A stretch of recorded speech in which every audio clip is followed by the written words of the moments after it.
요한복음 14장 1절부터 3절을 함께 읽겠습니다. 시작. 너희는 마음에 근심하지 말라. 하나님을 믿고 또한 나를 믿으라. 내 아버지 집에 거할 곳이 많도다. 그렇지 않으면 내가 너희에게 말해 주었으리라. 내가 너희를 위해 처소를 예비하러 가노니 가서 너희를 위해 처소를 예비하면 내가 다시 와서 너희를 내게로 받아들여 내가 있는 곳에 거기에 너희도 있게 하리라. 내가 어디로 가는지 너희가 알고 또 그 길을 너희가 아느니라. 도마가 그분께 이르되 주여, 주께서 어디로 가시는지 우리가 알지 못하거늘 어찌 그 길을 알겠나이까 하매 예수님께서 그에게 이르시되 내가 곧 길이요 진리요 생명이니 나를 통하지 않고는 아무도 아버지께 오지 못하느니라. 너희가 나를 알았더라면 내 아버지도 알았으리라. 이제부터는 너희가 그분을 알며 또 보았느니라 하시니라. 빌립이 그분께 이르되 주여, 우리에게 아버지를 보여주소서. 그리하면 우리에게 족하겠나이다 하니 예수님께서 그에게 이르시되 빌립아, 내가 이렇게 오랫동안 너희와 함께 있었으되 내가 아직도 나를 알지 못하느냐? 나를 본 자는 아버지를 보았거늘 어찌 내가 말하기를 우리에게 아버지를 보여주소서 하느냐? 내가 아버지 안에 있고 아버지께서 내 안에 계신 것을 내가 믿지 아니하느냐? 내가 너희에게 이르는 말들은 내가 스스로 하지 아니하느니라. 오직 내 안에 거하시는 아버지 곧 그분께서 그 일들을 하시느니라. 내가 아버지 안에 있고 아버지께서 내 안에 계신다는 내 말을 믿으라. 그렇게 못하겠거든 바로 그 일들로 인하여 나를 믿으라. 아멘. 이 시간 잠시 기도하겠습니다. 하나님 아버지, 오늘 복된 날을 허락해 주심을 감사합니다. 함께 찬송하고 성경 말씀 배우고 함께 또 식사도 나누고 교제도 하는 이 주 안에서 한 식구된 형제님들 자매님들을 허락해 주심을 감사드립니다. 이 시간 우리가 한 마음으로 모였으니 주님, 오늘 이 오후에도 우리에게 필요한 말씀, 주님께서 의도하신 주님의 말씀을 허락하여 주시기를 간절히 기도하고 선포하는 저나 듣는 모든 사람들을 주 성령님께서 도와주시기를 기도합니다. 이 모든 말씀을 예수님의 이름으로 기도했습니다. 아멘. 앉으세요. 오늘 오전 말씀에는 예수님께서 잡히시던 바로 그 밤에 마지막으로 제자들에게 주신 말씀 중에서 서로 사랑하라라는 말씀을 생각했습니다. 그리고 이제 오후 예배에서는 지금 같은 시기, 같은 순간, 같은 상황입니다. 예수님께서 많은 말씀을 하셨는데요, 그 중에 요한복음 14장 말씀으로 제가 함께 생각해 보기 원합니다. 예수님은 지금 이제 곧 배반당하시고 붙잡히시게 됩니다. 예수님이 참된 메시아다라고 믿고 따랐던 제자들에게 지금 이 상황이 청천벽력과 같은 소식이었습니다. 약속된 바로 그 왕, 메시아, 그분이 이분이다 라고 굳게 믿고 따랐는데 잡히신다니요, 고통당하시고 죽임을 당하신다니요. 여러분, 이 제자들도 다 자기 직업이 있었어요. 자기 가족이 있었습니다. 직업 다 버리고 예수님을 따라 나섰던 사람들이에요. 예수님이 자기 인생의 전부가 된 거예요 이제. 그런데 그분이 잠시 떠나가시겠다, 잡히시겠다 하니까 엄청나게 충격적인 상황입니다. 그래서 이게 많은 경우에 복음서를 읽어보시면 이런 어떤 극적인 상황이 벌어졌을 때 제자들 중에 꼭 베드로가 나서서 입을 열지요. 나서기 좋아하는 사람이 베드로였잖아요. 그래서 여러분, 위에 13장 36절을 보시면 베드로가 또 나섭니다. 13장 36절, 주여 어디로 가시나이까 하니 예수님께서 그에게 대답하시되 내가 가는 곳에 네가 지금은 나를 따라올 수 없으나 나중에는 따라오리라. 여러분, 예수님은 십자가로 가셔야만 합니다. 그것을 위해서 오셨으니까요. 그래서 거기에서 보혈을 흘리시고 죽으셔야 해요. 제자들을 떠나셔야 해요.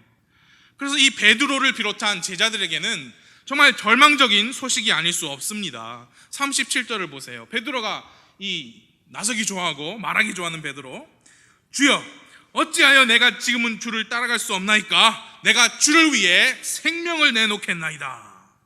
왜냐? 제자들한테는 예수님이 인생의 전부였어요. 직업도 돈도 명예도 다 버리고 예수님을 따랐는데, 그렇죠? 그런 거 없어도 되니까 따랐잖아요. 예수님만 있으면 됩니다. 그런데 예수님께서 떠나시겠다고 합니다. 베드로가 함부로 입을 열어서 말했죠. 내가 왜 지금 주님 못 따라간다고 그렇게 말씀하세요? 나는 주님을 위해서 생명까지 내놓겠습니다.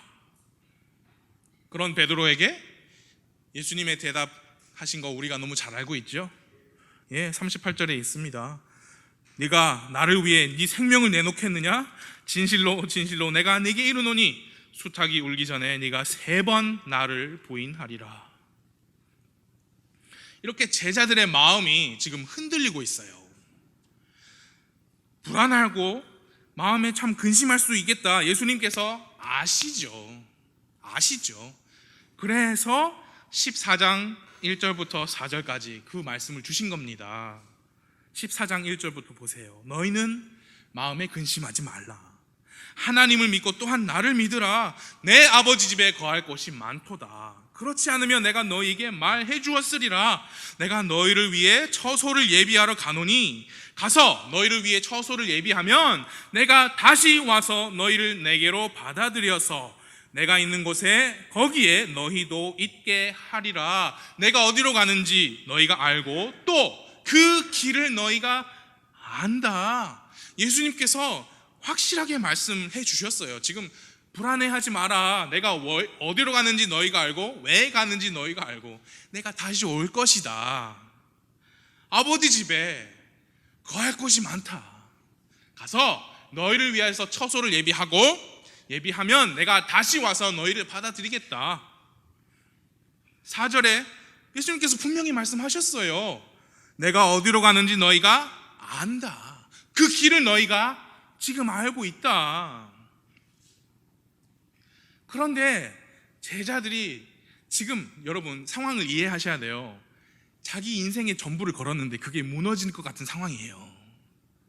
그러니까 벌벌 떠는 거죠. 도마는 우리에게 그 별명이 있죠. 무엇 많은 도마? 의심 많은 도마. 자기 별명에 꼭 걸맞게 이거 보세요. 5절 보세요. 도마가 그분께 이르되 주여 주께서 어디로 가시는지 우리가 알지 못하거늘 어찌 그 길을 알겠나이까. 예수님 처음 만난 사람처럼 이런 말을 해요. 예수님 지금까지 계속 말씀해 주셨거든요. 자기가 누구이시고 어디에서 오셨고 뭘 하려는지. 어떤 사람들은 이 도마의 말을 보고 지금 이 순간까지는 아직 도마가 구원을 받지 못해서 이렇게 말하는 거다. 그리고 이제 밑에 좀 후에 보시겠지만 빌립도 뭐라고 했냐면 아버지를 직접 보여주세요 그랬잖아요. 그러면 우리에게 족하겠습니다. 어떤 사람들이 지금 아직 이 제자들의 몇몇 제자가 구원을 못 받은 상태여서 그런 소리를 하는 거다 그렇게 말합니다. 그런데 성경을 자세히 보시면 도마도 그렇고 빌립도 그렇고 예수님을 주라고 부르고 있어요. 주님, 주. 이 사람들은, 이 제자들은 구원 받았어요, 당연히. 근데 왜 이런 말을 하냐면 여러분 구원 받았다고 끝이 아니잖아요. 그 믿음이 성장을 해야 되잖아요. 지금 그 믿음이 충분히 성장하지 못했다. 그래서 그런 질문을 한다. 그것으로 보아야 맞습니다. 이미 이전에 예수님께서 2번, 3번이나 각각 다른 경우에 제자들에게 오 너희 믿음이 적은 자들아 생각나십니까? 예. 꾸짖기도 하셨어요. 그래서 믿음이 있어요. 아직 많이 자라지 않았을 뿐이죠. 우리도 마찬가지예요. 우리도 구원받았지만 다 똑같은 믿음의 분량이 아니잖아요. 우리 다 성장해야 되잖아요. 그래서 이 제자들이 믿음이 자라고 있는 상태예요. 현재 믿음의 단련이 진행되고 있는 상태입니다. 그리고 예수님께서 십자가에서 죽으신 이후에 이 제자들 다 어떻게 됐어요? 이 믿음의 단련, 믿음의 시험에서 합격 점수 받았습니까? 낙제 점수 받았습니까? 완전 낙제예요. 다 뿔뿔이 도망갔잖아요. 그렇죠? 그게 구원을 아직 안 받았기 때문에서 그런 게 아니고 믿음의 단련, 여러분 우리도 마찬가지입니다. 믿음의 단련이 있습니다. 어쩔 때는 우리가 하나님의 은혜로 믿음의 단련에서 합격하기도 하지만 넘어지기도 해요. 실족도 합니다. 두려워서 다 도망갔잖아요. 예수님, 제가 예수님 위해서 생명을 내놓겠습니다라고 호언장담했던 베드로는 예수님께서 말씀하신 그대로 수탉이 울기 전에 3번 예수님을 부인했습니다. 이건 뭐냐? 믿음의 훈련을 받고 있는 거예요. 믿음이 전혀 없는, 구원받지 못한 그런 불신자의 상태가 아닙니다. 그러나 이 믿음의 단련이, 지금 이 상황이 제자들에게 정말 얼마나 큰 충격 또는 절망을 줄 수 있겠다, 예수님이 당연히 아시죠. 그래서 예전에는 너희 믿음이 적은 자들아 라고 책망도 하셨지만, 여기에 보시면 도마와 빌립에게 예수님이 자상하게 이렇게 살살 달래시면서 차분하게 설명을 해주시고 대답을 해주세요. 6절 보세요. 6절 도마에게 하시는 말씀이죠.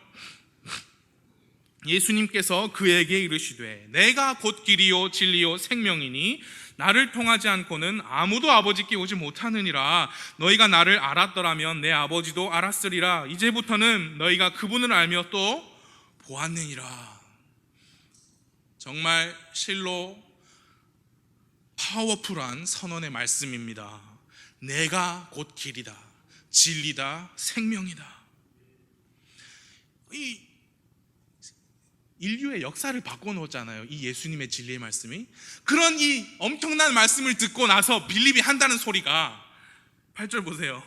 주여 우리에게 아버지를 보여주소서, 그리하면 우리에게 족하겠나이다. 그러니까 이만큼 지금 벌벌 떨리는 상황이에요. 아직 구원받지 못해서 그런 질문하는 게 아닙니다. 그러면 이 말 뜻이 뭐냐? 그럼 아버지를 보여주시면 우리에게 족하겠나이다. 아버지를 보여주셔야 우리가 예수님 믿고 구원받기에 충분하겠나이다, 그 말이 아니에요. 그럼 무슨 뜻이냐? 1절을 다시 봐주세요. 너희는 마음에 근심하지 말라. 하나님을 믿고 또한 나를 믿으라. 여기에서 예수님이 말씀하시기를 하나님을 믿고 또한 나를 믿으라, 이 말씀은 나를 믿고 구원받으라 라는 구원의 초청이 아니죠. 그러므로 빌립이 한 말, 아버지를 보여주시면 족하겠나이다, 그 의미도 아버지를 보아야 구원받겠습니다 라는 의미가 아니에요. 그럼 무슨 의미냐? 지금 예수님이 내가 곧 너희들을 떠날 것이다, 베드로는 또 나서가지고 나도 따라갈 겁니다, 생명을 내놓겠습니다, 그리고 오버하고 있죠. 지금 제자들은 불안해요. 근심에 걱정에 사로잡혀 있습니다. 약속하신 그 메시아라고 믿고 따랐는데 떠나신다고 합니다. 가족, 직장 다 버리고 그분을 따랐는데 3년 반 만에 예수님께서 떠나신다고 하니까 불안해요. 그래서 예수님께서 1절에 너희는 마음에 근심하지 말라, 마음에 근심하지 말라는 초청의 말씀이지 구원받으라는 초청이 아니죠. 그렇죠? 그래서 빌립이 한 말도 하나님 아버지를 보여주시면 우리가 근심하지 않기에 충분하겠습니다, 그 의미예요. 이해가 되십니까? 아버지를 보여주시면 우리가 근심이 좀 덜 되겠습니다. 자, 근데 왜 아버지를 찾느냐? 이 제자들이 다 유대인들이잖아요. 그렇죠? 유대인들은 유대교는 사시고 참되신 유일하신 하나님을 믿어요. 그분이 보내실 메시아를 지금도 기다리는 유대인들이 있어요. 예수님 메시아께서 오셨잖아요. 근데 당시의 유대교 지도자들은, 그 많은 이스라엘 백성들은 예수님을 메시아로 받아들이지 않았습니다. 그게 요한복음 1장 11절이죠. 그분께서 자신의 백성들에게 오셨는데 자신의 백성이 그분을 받아들이지 않았다. 오히려 하나님의 아들이라고 자신을 소개하신 그 예수님을 귀를 틀어막으면서 신성모독하지 마라 하면서 신성모독죄로 붙잡아서 마침내 십자가에서 죽게 한 사람들이 유대인들입니다. 그러나 당시에 그분의 백성이께서 오셨지만 그분의 백성이 그분을 받아들이지 않았지만 1장 12절 또 있죠. 그러나 그분을 받아들인 자들, 곧 그분의 이름을 믿는 받아들이는 모든 자들에게는 그분께서 하나님의 아들이라는 권세를 주셨잖아요. 제자들이 받아들인 거죠. 메시아라고 믿고 따른 거예요. 그럼 그 메시아께서는 국민적 지도자가 되셔가지고 옛날에 다윗 왕의 권위를 회복하셔야 하는데 오히려 지금 잡히실 것이다, 매맞으실 것이다, 잠시 떠나신다 하니까 마음이 불안해졌습니다. 근데 원래 유대인들이니까 하나님 아버지는 믿으니까 계속 아버지를 찾는 거예요. 아버지를 보여주세요. 예수님도 아버지를 말씀하세요. 자, 찬찬히 읽어보십시오. 제자들의 마음이 근심이 된 나머지 유대인 습성에 따라서 아버지를 계속 찾으니까 예수님 하나님 아버지 아들이신 거 믿는데요, 자꾸 떠나신다고 하니까 우리가 불안해서 그런데요, 아버지를 보여주시면 마음이 좀 놓일 것 같아요. 예수님도 다 아십니다, 지금 마음 상태를. 그래서 1절에 다시 보세요. 계속 1절로 돌아가고 있죠. 너희는 마음에 근심하지 말라. 그 다음에 누구를 믿고? 하나님을 원래 유대인들은 하나님 믿는 사람들이니까요. 예. 여기서 제가 우리 한글 흠정역 번역이 약간 저에게는 만족스럽지 못한데 한영 성경이 있으신 분들은 잘 보세요. 하나님을 믿고 또한 나를 믿으라. 그 표현이 영어에는 Ye believe in God. 그 말이 무슨 말이냐면 너희가 하나님 믿는다, 그 말이에요. Ye believe in God. 너희가 하나님을 믿는다. 그 다음에 believe also in me. 너희가 하나님 믿는다. 또한 나를 믿으라.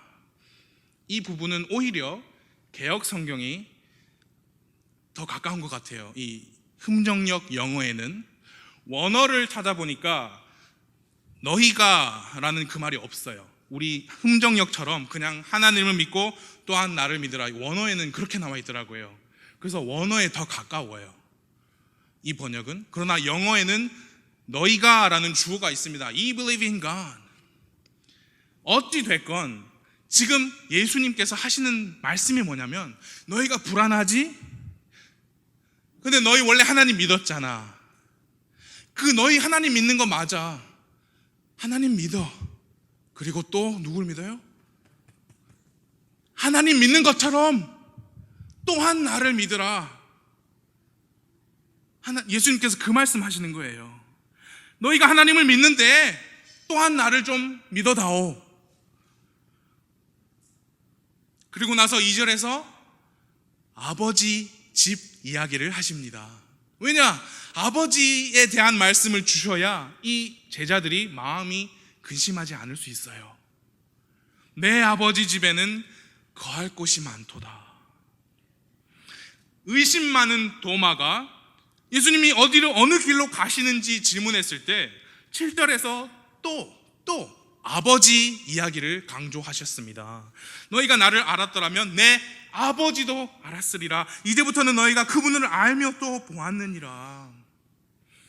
빌립이 너무 불안한 나머지 조금 심하게 표현하면 노골적으로 아버지를 보여달라고 했잖아요.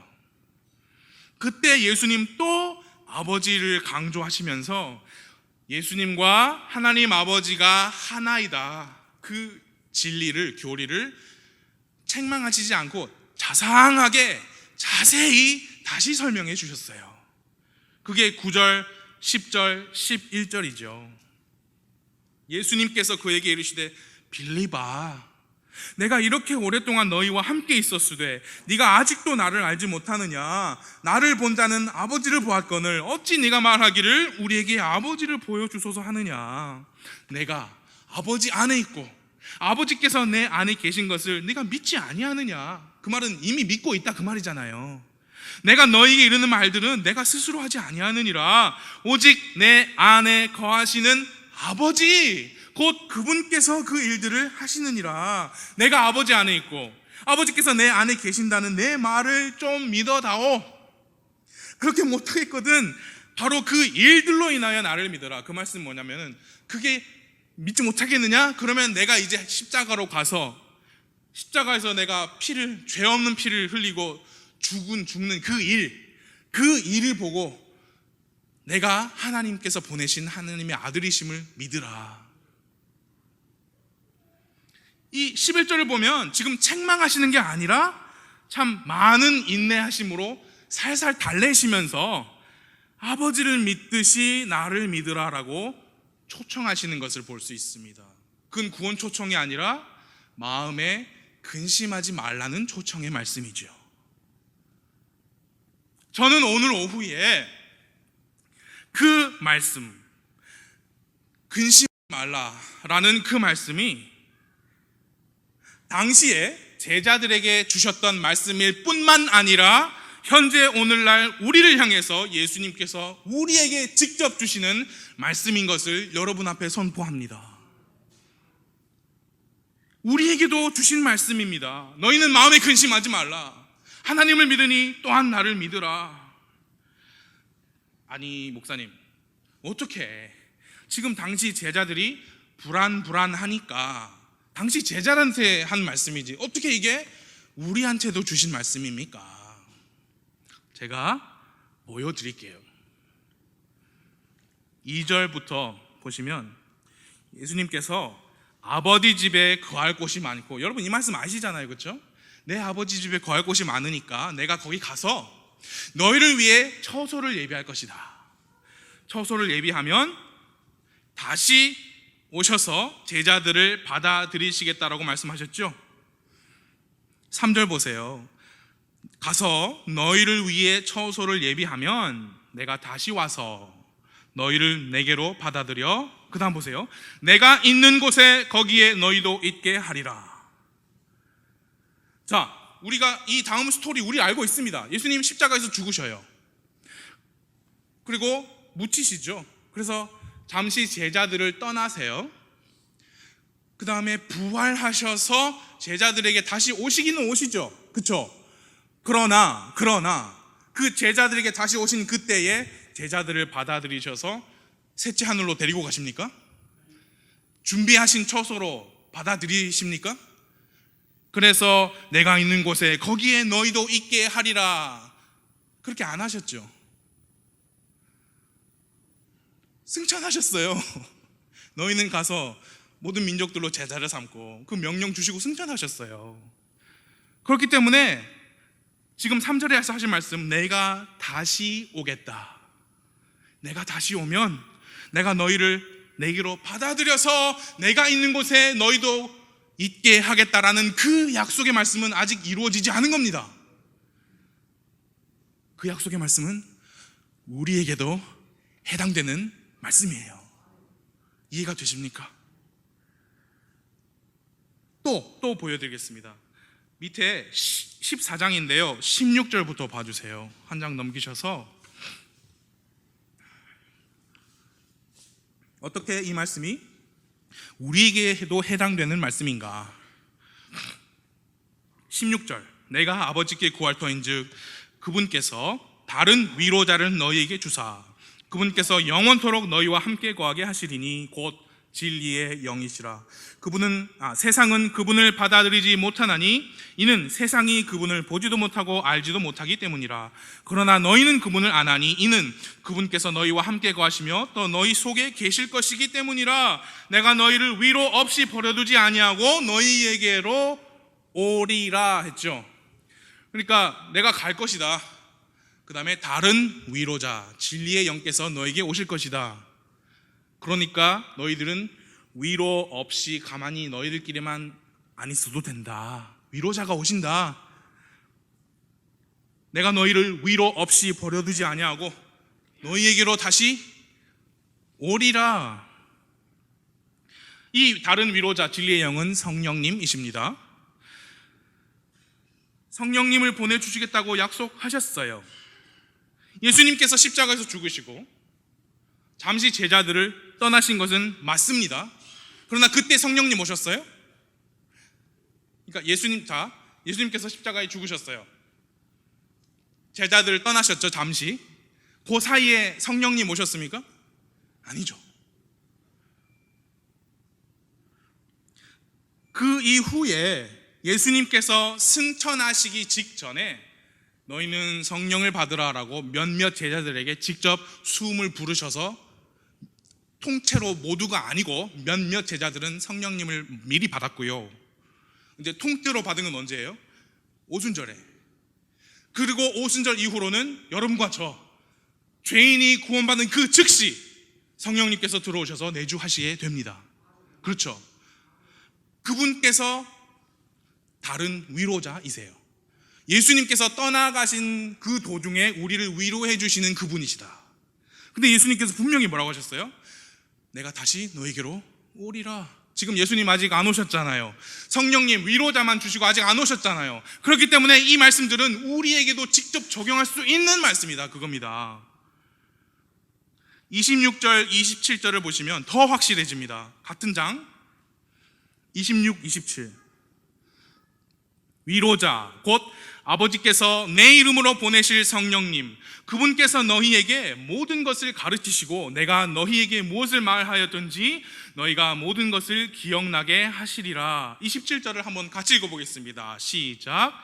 내가 너희에게 평안을 남기노니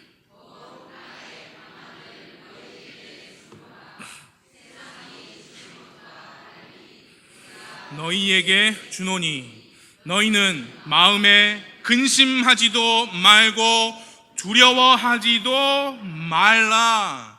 아까 14장 1절하고 똑같은 말씀이죠. 너희는 마음에 근심하지도 말고 두려워하지도 말라. 제자들에게 성령님을 내가 이제 보내줄 것이다 라고 약속해 주신 그 말씀이고, 제자들은 그 말씀대로 후에 성령님을 받았습니다. 그래서 예수님 떠나신 중에 그들은 위로받고 평안할 수 있었습니다. 지금까지 우리가 믿고 따르던 그 예수님께서 이제 멀리 아버지 집으로 가셨지만 다른 위로자 진리의 영 주 성령님께서 오셔서 그들을 위로해 주셨고 예수님의 가르침을 기억나게 해 주셨고 마음의 평안을 주셨기 때문에 제자들은 마음에 근심하지도 두려워하지도 않을 수 있었습니다. 그 동일한 성령님이 지금 여러분과 제 안에서 내주하시고 계십니다. 그렇다면 무슨 말이냐? 지금 예수님은 저 셋째 하늘에서 아버지 집에서 제자들을 위한 처소뿐만이 아니라 여러분과 저를 위한 우리의 처소를 지금 예비하시고 언젠가 다시 오셔서 우리를 받아들이실 것이다. 그 약속의 말씀은 우리에게도 해당하는 말씀이다. 이해가 되십니까? 예, 그렇기 때문에 요한복음 14장에서 주신 이 말씀들 당시에 그들에게도 주셨지만 지금 우리에게도 적용할 수 있는 말씀입니다. 직접적으로 신약 성도들에게 적용할 수 있는 말씀입니다. 뭐냐? 너희는 마음에 근심하지 말라. 하나님을 믿고 또한 나를 믿으라. 오늘 오후에 그 말씀을 드리고 싶었습니다. 요한복음 14장 1절, 2절, 3절은 제가 온 성경 중에 가장 좋아하는 구절이에요. 너희는 마음에 근심하지 말라. 하나님을 믿고 또한 나를 믿으라. 그 말씀을 보기만 하면 마음이 너무 뜨거워지고 너무 행복해요. 근데 제가 설교를 많이는 해보진 않았지만 어떤 본문은 내용이 정해져 있어요. 1번, 2번, 3번. 그건 전하기 쉽습니다. 그러나 이런 어떤 제가 개인적으로 느끼는 하나님이 주시는 감동, 그거는 설교하기가 참 힘들더라고요. 그걸 여러분 똑같이 느꼈으면 좋겠어요.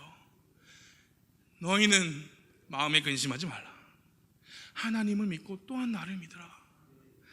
여러분, 이 세상은 정말 미쳐 돌아가고 있어요. 선과 악이, 정상과 비정상이 구분이 안 되는 세상이잖아요. 우리가 그렇게 말만 했지 눈앞에 실제로 그런 일들이 있을 줄 어떻게 예상이나 했어요? 저는 개인적으로 제일 걱정되는 게 뭐냐면 이 세상에서 제 아이들이 살아야 해요. 앞으로 그 아이들이 앞으로 살아야 될 미래의 세상은 지금으로서는 상상을 할 수 없을 정도로 더 악해질 것이고, 더 어지러워질 것이고, 더 혼란스러워질 거예요. 너무 걱정됩니다. 우리가 부모들이 하루 24시간 1년 365일을 걔들 옆에서 돌봐줄 수 없잖아요. 지켜주고 인도해주고 그렇게 계속 살 수 없어요. 그렇기 때문에 예수님께서 말씀하시는 거예요. 너희는 마음에 근심하지 말라. 하나님을 믿으니 또한 나를 믿으라. 어떤 분은 자신의 믿음이 적어서, 자신의 믿음이 적기 때문에 주님 앞에서는 늘 부족하고 늘 연약하게만 보일 것 같은 그런 마음일 수도 있어요. 어떤 분은 자꾸 똑같은 죄에 계속 빠져요. 안 해야지 하지만 그 믿음의 죄의 유혹이, 믿음의 단련이 왔을 때 계속해서 실족하고 넘어져요. 그래서 늘 주님 앞에서 죄송하기만 하고 부끄럽기만 하고 그런 마음인 분들이 분명히 계십니다. 그리고 우리 중에 어떤 분은 생활 자체가 너무 무거운 짐이에요. 생활하는 것 자체가, 그냥 그 자체만으로도 너무 힘들어요. 그리고 어떤 분은 육신의 질병이 너무 나를 무겁게 짓누르고 있어서 만족과 기쁨을 빼앗기는 그런 분들이 분명히 계십니다. 가정생활에 있어서, 직장생활에 있어서, 학교에서 또 혼자 있을 때에도 죄와 사탄의 세력이 늘 나를 어떻게 넘어뜨리고 어떻게 나를 집어삼킬까, 그런 기회를 엿보고 있는 이 지금의 이런 싸움이 너무 힘들고 때로는 두렵기까지 하는 그런 분이 분명히 계십니다. 그런 우리에게 예수님께서 말씀하십니다. 너희는 마음에 근심하지 말라. 하나님을 믿고 또한 나를 믿으라. 우리는요, 이 본문 14장에 나오는 도마, 이 도마와 같지 않습니다. 우리는 아버지께로 가는 길을 알고 있습니다. 도마는 모른다고 했는데 우리는 알고 있습니다. 그 길은 오직 예수님 한 분임을 잘 알고 있습니다. 그래서 우리는 그 길을 선택했고 예수님을 믿어서 구원을 받았습니다. 우리는 이 본문에 나오는 빌립과 같지 않습니다. 빌립은 아버지를 보여주시면 족하겠습니다 라고 했지만 우리는 아버지를 보지도 않았고 예수님을 보지도 않았고 우리는 믿었습니다. 보지 않고 믿은 너에게 복이 있도다 하셨습니다. 우리는 예수님, 하나님 아버지, 주 성령님께서 하나이신 것을 믿습니다. 이해는 안 돼요. 하지만 그 세 분이 하나로 계시는 한 하나님을 믿습니다. 우리는 이 본문에 나온 제자들과 같지 않습니다. 그들은 앞으로 오실 성령님, 앞으로 오실 것이다 라는 그 약속을 받았지만 우리는 이미 현재 성령님을 모시고 있습니다. 그래서 우리는 이 제자들과 같지 않아요.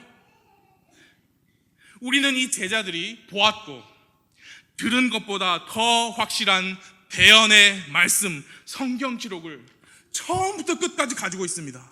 이 제자들은 구약 성경만 가지고 있었어요. 우리에겐 다 있잖아요. 우리는 이 14장에 나오는 제자들의 상태와 같지 않습니다. 우리는 이 성경을 읽어보았어요.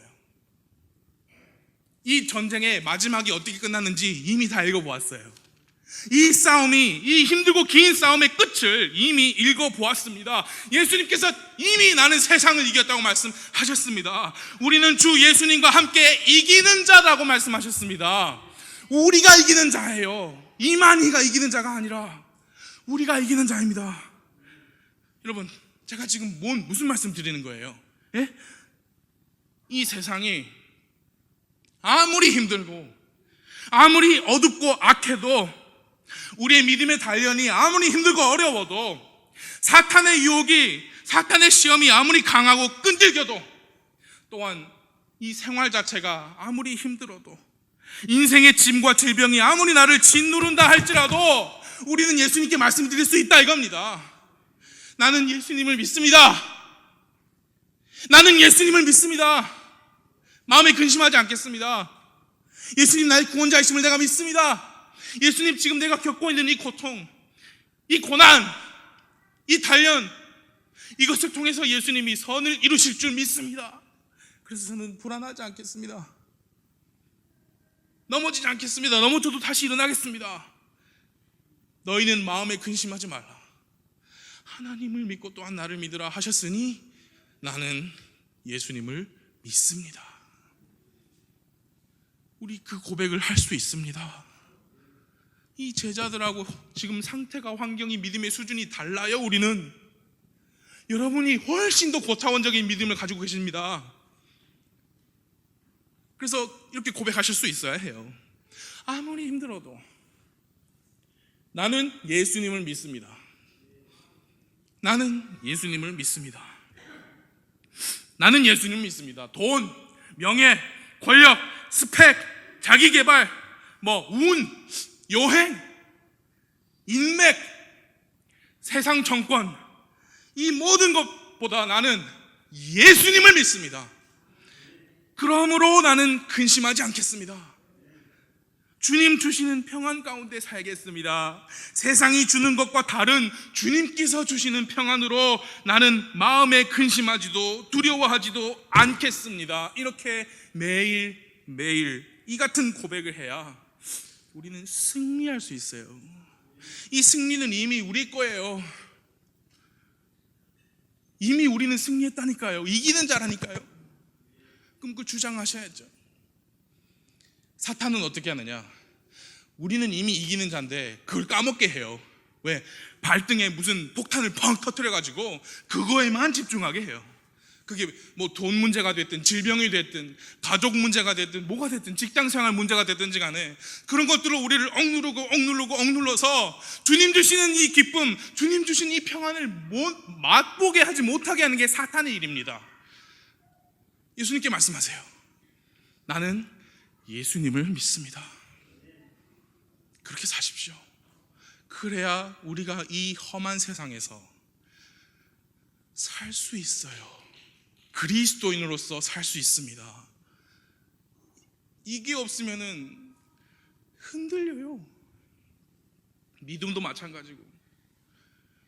세상에 얼마나 다른 종류의 파도들이 있습니까? 그래? 그랬어? 예수님을 믿으십시오. 이 세상 누구 믿을 사람 누구 있어요?